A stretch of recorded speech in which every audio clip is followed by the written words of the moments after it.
ஆச்சி மசாலா. எந்த சமையலும் ருசி தேடும் ரகசியம் 20 ரூபாய். லயன் சாக்லேட்ஸ்ல பாதாம், டேட்ஸ், சாக்லேட் மூணும் இருக்கு. ருசிக்கு சாக்லேட், அயன் சத்துக்கு டேட்ஸ், புரோட்டீனுக்கு பாதாம். தாத்தா ரொம்ப டெலிஷியஸா இருக்கு. Lion Choco Dates. Cooker whistle மறந்து உணவு வீணாகி போச்சா? இனி அந்த கவலையே வேண்டாம். வழங்குகிறோம் உலகின் முதல் விசில் கவுண்டர் குக்கர், புதிய அல்ட்ரா குரோனோ. அல்ட்ரா என்றால் ஆரோக்கியம். டெட் தேர்வில் விலக்கு, சட்டசபையில் தனி தீர்மானம் நிறைவேற்றம். தமிழக சட்டசபையில் டெட் தேர்வுக்கு விலக்கு அளிக்கும் அரசினர் தனி தீர்மானத்தை அமைச்சர் ராஜ்மோகன் கொண்டு வந்தார். அப்போது பேசிய அவர், கட்டாய டெட் தேர்வு தேர்ச்சி என்ற உத்தரவால் 3.28 லட்சம் ஆசிரியர்கள் பாதிக்கப்பட்டுள்ளனர். 2010 ஆகஸ்ட் 23க்கு முன்பாக நியமனம் செய்யப்பட்ட ஆசிரியர்களுக்கு டெட் தேர்விலிருந்து முழுமையான விலக்கு வேண்டும்.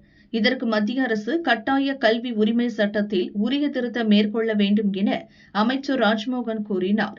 இந்த தனி தீர்மானத்திற்கு திமுக, அதிமுக, பாமக, இந்திய கம்யூனிஸ்ட், மார்க்சிஸ்ட் கம்யூனிஸ்ட், காங்கிரஸ் உள்ளிட்ட கட்சிகள் ஆதரவு தெரிவித்தன. இதனால் தனி தீர்மானம் ஒருமனதாக நிறைவேற்றப்பட்டதாக சபாநாயகர் ஜே.சி.டி. பிரபாகர் அறிவித்தார். சென்னை மக்களுக்கு குழு குழு ஏசி பஸ்கள் முதல்வர் விஜய் தொடங்கி வைத்தார். சென்னை தலைமைச் செயலகத்தில் நடைபெற்ற விழாவில் 250 புதிய பஸ்களின் போக்குவரத்தை முதல்வர் விஜய் தொடங்கி வைத்தார். சென்னை மாநகர போக்குவரத்து கழகத்திற்காக 134.50 கோடியில் 130 தாழ்தள குளிர்சாதன மின்சார பஸ்கள் வழங்கப்பட்டுள்ளன. அவற்றை தொடங்கி வைத்த முதல்வர் பஸ்ஸில் ஏறி பார்வையிட்டார். அதேபோல் பல்வேறு மாவட்டங்களுக்காக 55.58 கோடியில் வாங்கப்பட்ட 120 புதிய பஸ்களையும் முதல்வர் தொடங்கி வைத்தார்.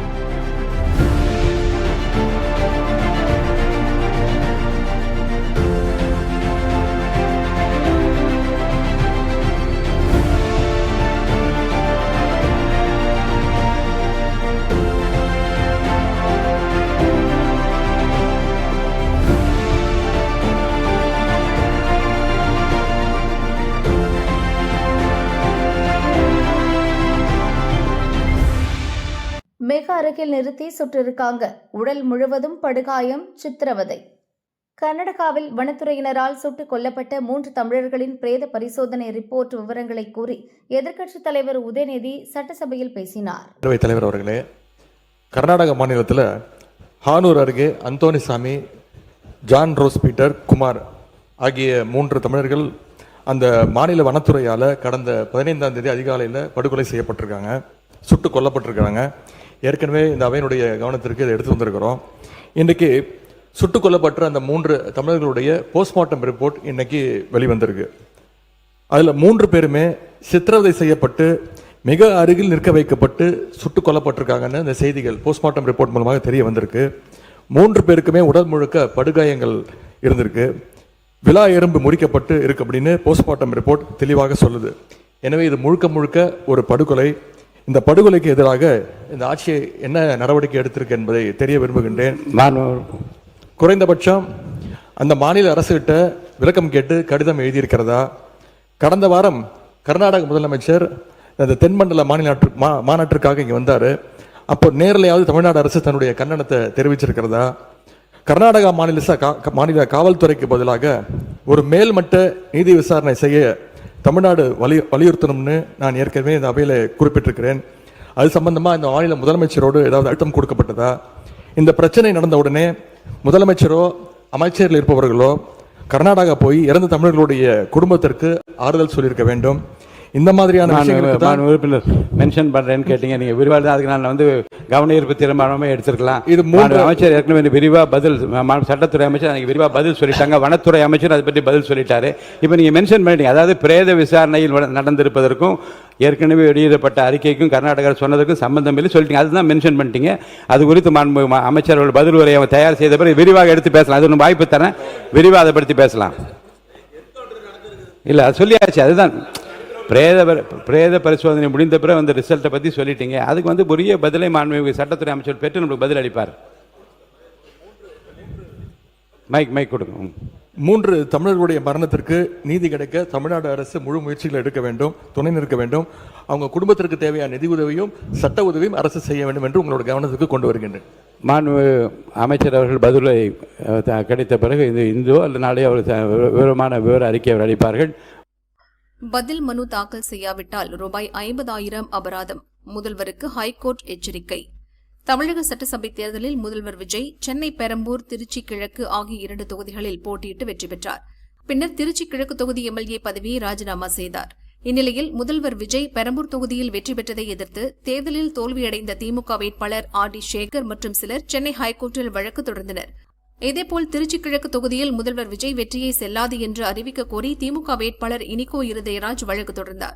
இந்த தேர்தல் வழக்குகள் அனைத்தும் நீதிபதி வி. லட்சுமி நாராயணன் அமர்வில் இன்று விசாரணைக்கு வந்தது. இதற்கு முதல்வர் விஜய் தரப்பில் பதில் மனு தாக்கல் செய்யப்படவில்லை.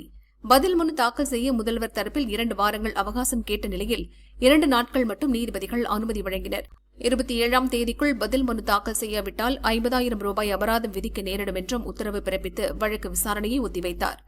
அடுத்த முறை விசாரணையின் போது முதல்வர் விஜய் தரப்பில் பதில் மனு தாக்கல் செய்யவில்லை என்றால் அபராதம் விதிக்கப்படும் என எச்சரிக்கை விடுத்த நீதிபதி வழக்கின் விசாரணையை ஒத்திவைத்தார். விஜயகாந்த் புகழ் நிலை தொங்கட்டும், முதல்வர் விஜய் வாழ்த்து. மறைந்த தேமுதிக தலைவர் விஜயகாந்தின் 75வது பிறந்த நாளையொட்டி முதல்வர் விஜய் வாழ்த்து தெரிவித்துள்ளார்.